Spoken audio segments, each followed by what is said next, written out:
ಇದು ದರ್ಶನ್ ಅಭಿಮಾನಿಗಳು ಖುಷಿ ಪಡುವಂತಹ ಸುದ್ದಿ. ಈ ಸುದ್ದಿ ನೀವು ನೋಡಿದ್ರೆ ಸಂತೋಷ ಪಡ್ತೀರಾ.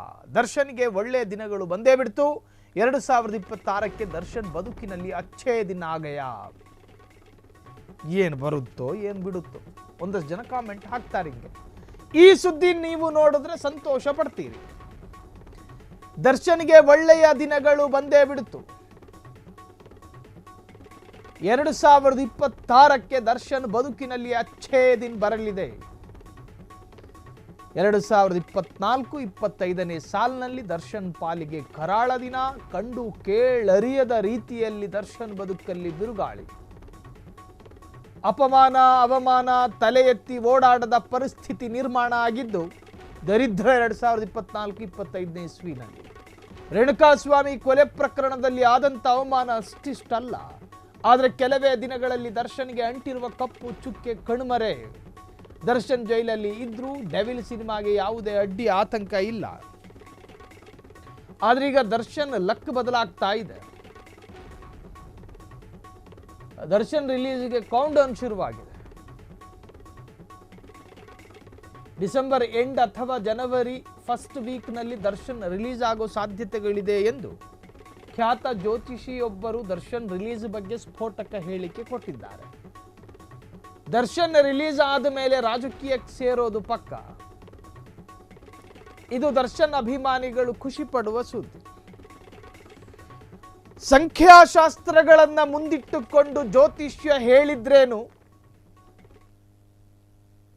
ಖ್ಯಾತಿ ವಿಖ್ಯಾತಿ ಪಡೆದಿರುವ ಜ್ಯೋತಿಷ್ಯರು ಭವಿಷ್ಯ ನುಡಿದ್ರೂ ಸರಿನೇ. ಟ್ರಯಲ್ ಶುರುವಾಗಿದೆ. ರೇಣುಕಾಸ್ವಾಮಿ ಕೊಲೆ ಪ್ರಕರಣದಲ್ಲಿ ಸಂಗ್ರಹಿಸಿಡಲಾಗಿದ್ದ ಅಷ್ಟು ಸಾಕ್ಷ್ಯಗಳನ್ನು ತಾಳೆ ಹಾಕಿ ನೋಡಲಾಗುತ್ತೆ. ನ್ಯಾಯಾಲಯದ ಒಳಗಿನ ಪೀಠಕ್ಕೆ ಯಾವ ಜ್ಯೋತಿಷ್ಯ ಶಾಸ್ತ್ರನೂ ಕೂಡ ಅನ್ವಯಿಸೋದಿಲ್ಲ. ಧಾರ್ಮಿಕ ಕಾರಣಗಳನ್ನು ಮುಂದಿಟ್ಕೊಂಡು ದರ್ಶನ್ರನ್ನ ಆರೋಪಿ ಅಲ್ಲ ಅಂತ ಹೇಳೋದಕ್ಕಾಗಲ್ಲ. ಯಾವ ಧರ್ಮ ಗ್ರಂಥಗಳ ಮೇಲೆ ಗೌರವ ಅಭಿಮಾನ ಅವೆಲ್ಲವೂ ಕೂಡ ಸಹಜ. ಅವರವರ ಧಾರ್ಮಿಕ ನಂಬಿಕೆಗಳ ಮೇಲೆ ಗೌರವಗಳಿರ್ತವೆ. ಆದರೆ ಕಾನೂನು ಲೀಗಲ್ ಎಂಬ ಚೌಕಟ್ಟಿನ ಒಳಗೆ ನೀವು ಧಾರ್ಮಿಕ ಕಾರಣಗಳನ್ನು ಅಂಟಿಸ್ಬಿಟ್ಟು ಬರ್ತೀನಿ ಅಂದ್ರೆ ಆಗಲ್ಲ. ನ್ಯಾಯಾಲಯದಲ್ಲಿ ಗ್ರಂಥಗಳ ಮೇಲೆ ಆಣೆ ಪ್ರಮಾಣ ಮಾಡಿಸ್ತಾರೆ, ಸತ್ಯನೇ ಹೇಳಬೇಕು ಅಂತ. ಆಣೆ ಪ್ರಮಾಣ ಮಾಡಿದ ನಂತರನೂ ಆತ ಹೇಳಿಕೆ ಕೊಟ್ಟ ಮೇಲೆ ಅವ್ನು ಕಣ್ಣು ನೋಡ್ತಿರ್ತಾರೆ ಅಡ್ವೊಕೇಟ್ಸ್ಗಳು, ಸುಳ್ಳು ಹೇಳ್ತವನ್ ಮಂಗ ಅಂತ. ಅದರರ್ಥ ಗ್ರಂಥ ಒಂದು ಫಾರ್ಮಾಲಿಟೀಸಿಗೆ ಧಾರ್ಮಿಕ ಕಾರಣಗಳನ್ನು ಚರ್ಚೆಗೆ ತರಬಹುದೇ ಹೊರತಾಗಿ ಕಾನೂನಾತ್ಮಕವಾಗಿ ಯೋಚನೆ ಮಾಡೋದಕ್ಕಾಗೋದಿಲ್ಲ. ಅಡ್ಮಿನಿಸ್ಟ್ರೇಷನ್ ಆಡಳಿತಾತ್ಮಕವಾಗಿ ಇದನ್ನು ನೀವಲ್ಲಿ ಇಡೋದಕ್ಕಾಗಲ್ಲ. ಇದು ನೀವು ಚರ್ಚೆಗಳನ್ನು ಮಾಡಬಹುದು ಅಷ್ಟೇ. ಸಂಖ್ಯಾಶಾಸ್ತ್ರಜ್ಞರೊಬ್ಬರು 2026ನೇ ಇಸ್ವಿಯಲ್ಲಿ ದರ್ಶನ್ ಹೊರಬರ್ತಾರೆ ಅಂತ ಹೇಳಿ ಭವಿಷ್ಯ ನುಡಿದವರಂತೆ. ನಾಳೆ ಮತ್ತೊಂದು ಭವಿಷ್ಯ ಬರುತ್ತೆ. ಹೀಗೆ ಭವಿಷ್ಯಕ್ಕೆ ನಮ್ಮ ರಾಜ್ಯದಲ್ಲಿ ಕೊರತೆ ಇಲ್ಲ. ನಿರುದ್ಯೋಗ ಸಮಸ್ಯೆಗಳು, ಬಡತನ, ಹೀಗೆ ಸಾಕಷ್ಟು ನ್ಯೂನ್ಯತೆಗಳು ನಮ್ಮ ರಾಜ್ಯದಲ್ಲಿದೆ. ಆ ನ್ಯೂನ್ಯತೆಗಳ ಪೈಕಿ ಕೆಲ ಜ್ಯೋತಿಷ್ಯಗಳು, ಎಲ್ಲರೂ ಅಲ್ಲ, ಕೆಲ ಜ್ಯೋತಿಷ್ಯಗಳಿದ್ದಾರೆ.